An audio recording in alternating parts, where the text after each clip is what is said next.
يرحمكم الله. الحقني يا دكتور.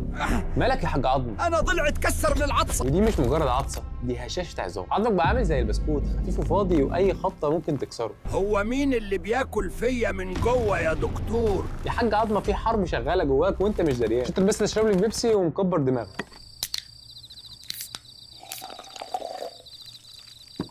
لغايه ما خليت خلاياك الهدامه اللي هي الاوستيوكلاست بقوا اقوى بكتير من الخلايا البناء. بقوا بياكلوا الكالسيوم ويسيبوا مكانهم فاضي. هو علشان انا كبرت تقول عليا فاضي يا دكتور؟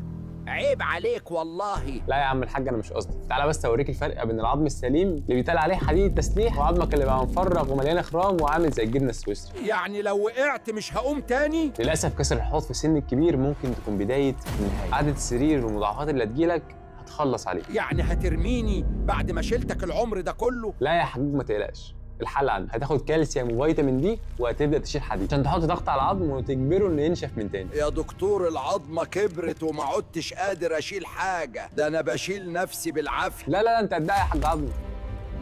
عاش يا دبابه. انا كده رجعت جديد، وانتوا كمان تقدروا ترجعوا زيي لو عملتم للدكتور فولو.